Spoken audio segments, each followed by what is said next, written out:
beautiful evening around the fire for some storytelling. It is day 2 of Safari Guide of the Year 2024.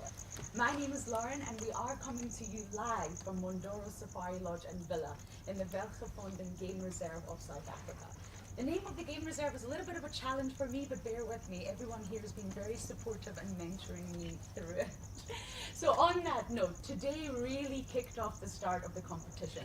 Yesterday was an arrival day, but today it really started. And we began the day with a category that I would consider the most challenging. I think the candidates found it slightly challenging too, especially if they're not from this area and it was possibly new terrain or new sort of topography species for them. But I'm not going to say too much on that because there's someone who's going to say a lot more. So please allow me to welcome one of our esteemed judges, Juan Pinto.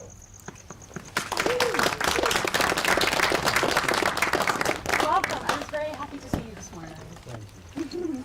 Juan, can you tell us all, especially the viewers who are watching from home, what is track and sign?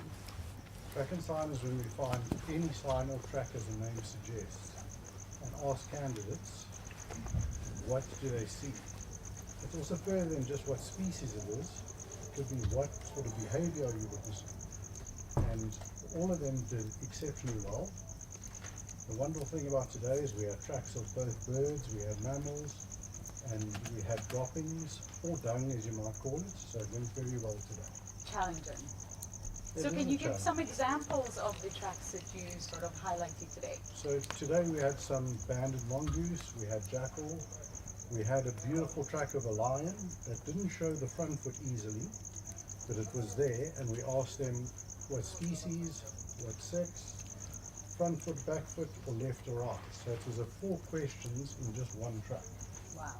And this is all in the sand, so you are reading the land in front of you. Now, Joanne, you were telling me earlier that it sort of relates to the way that people think and use their brain. Can you sort of speak more on that? One of the things with track and sign, you learn a little bit about yourself, because you'll come up to a track, you'll immediately think something because you've seen something. We pattern recognizing creatures. So we like to see patterns. So when you see a pattern, we try and say what it is. But then the truth about our modern brain is we start to do something to ourselves where we start to throw other things into it that aren't really there. And we start to confuse ourselves. And this is a true lesson in life. So in track and sign, you can analyze this to work out how we do this in real life. So it's a great opportunity for all of us to learn about ourselves. That's wonderful. My tracking journey has not been a long one, but I can say exactly that. I needed to learn to trust my gut. Exactly. It's really important. So is track and sign your favorite component of sort of the guide career? Well, track and sign is definitely one of my favorites, and it's something that I've worked on the most, and of course birding as well. Oh, of course. Why did I think otherwise? Okay, thank you so much. That was a lovely wrap up of this morning. So that was what happened earlier, but of course that's not why we're here tonight. We're all sitting around this beautiful fire in the Boma area to hear stories. Now, Mark and I mentioned last night that people love stories. We love watching them, we love hearing them. And again, we love sort of seeing them in any way that we can, whether it is through art, music, film, audio. Deaf people use their hands. People use their hands a lot like me. I'm very guilty of that. That's the way that I express myself. But not everyone is good at it. It's a skill. It's a skill that you develop. You need to be able to captivate your audience. You need to be able to engage your audience and evoke emotions from your story, from your little slice of reality. So I don't need to say any more. It's now time to introduce our storyteller of the evening, the only female in the competition, and that is Miss Tracy Bruton from Thorny Game Reserve.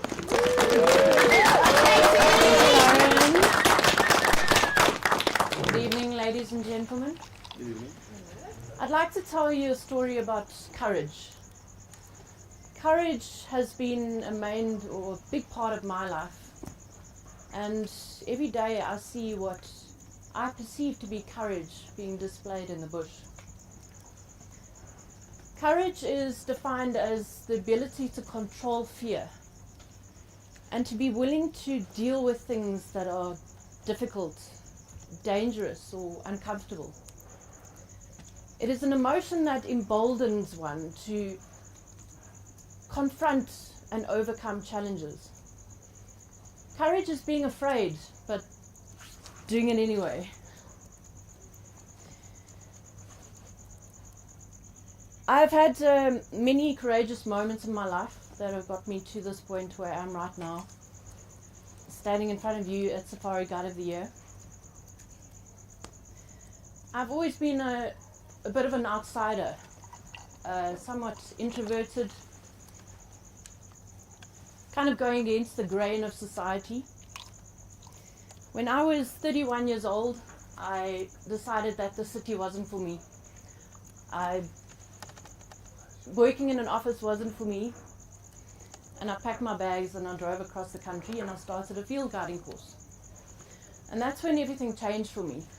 I found what I loved, what I was good at, and my confidence grew. Being in the bush surrounded by nature and wildlife was healing for me. It gave my soul a sense of peace. My guests rely on me for an amazing experience. Some of them, are here for once in a lifetime trip, and it's up to me to, give them an amazing experience, educate them about the environment, and share my passion, which I love to do.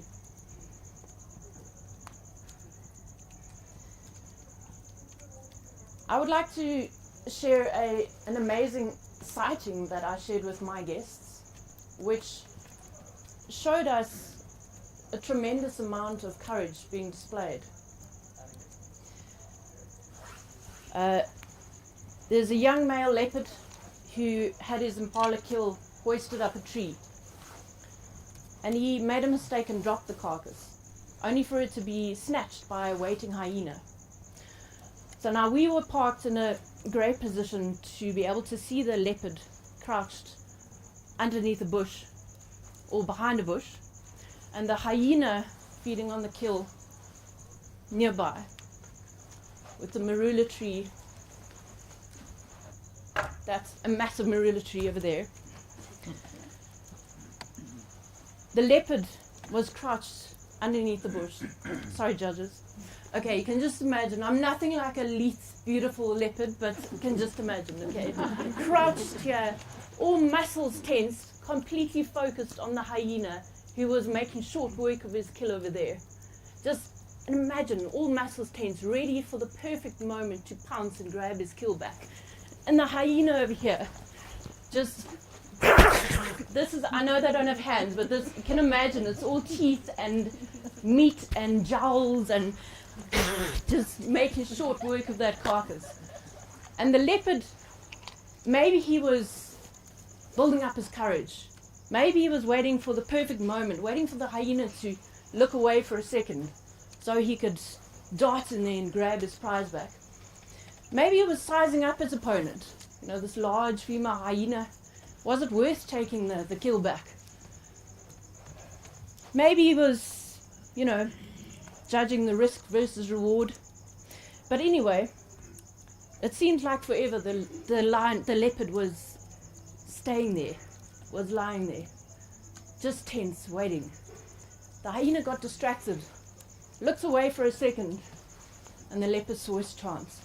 Exploded out of the bush. Just dust and claws and teeth and snarls. Grabbed the carcass. The hyena got such a fright, he ran around another bush over here, and the leopard took off back up the marula tree, jumped about 3 meters from the ground, hoisted the carcass, hooked it over the first fork, and then just sat there panting like I am right now. I don't know, I didn't do much, but anyway. The hyena, in the meantime, had run and tripped over a fallen log, and to our comic amusement, we tried to stifle our laughter. He did a forward somersault into the grass beyond the tree. And my guests were just in awe of this incredible sighting. This wily, tenacious hyena and the strength and courage of the leopard. But am I putting human emotions on the leopard by saying that he was courageous. Am I anthropomorphizing the leopard? People anthropomorphize things to, make sense of them. Make sense of behaviors or events that we witness. Maybe to try and connect with non-human beings.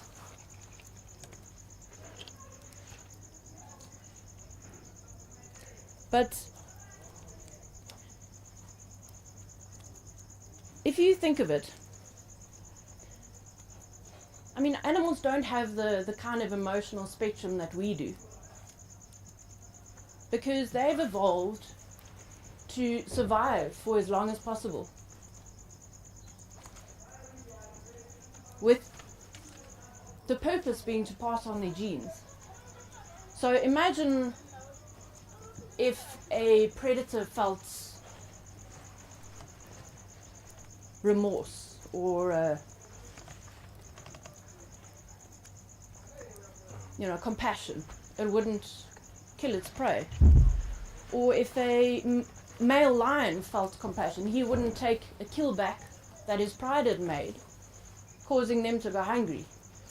If an impala felt fear, surely he would find it difficult to go straight back to feeding after witnessing a herd member being attacked by a predator. Of course, animals don't have the same emotional spectrum that we do. But what about evidence that supports that they do feel some emotions, say courage? Look at a pride of lions hunting a herd of buffalo, knowing that there's a risk that they might be injured or killed. A slender mongoose attacking a black mamba.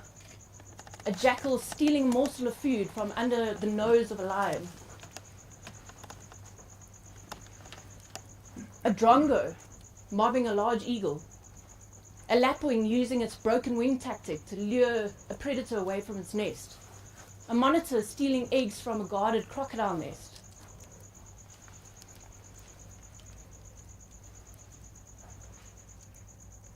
Whether you feel that animals feel emotions or not, emotions help us to survive, to grow, to connect to each other. And courage gives us the resilience to overcome obstacles that we encounter in our lives.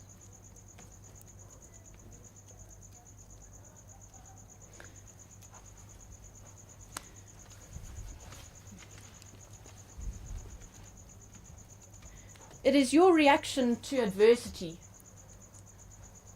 not the adversity itself, that determines how your life story will develop. Thank you.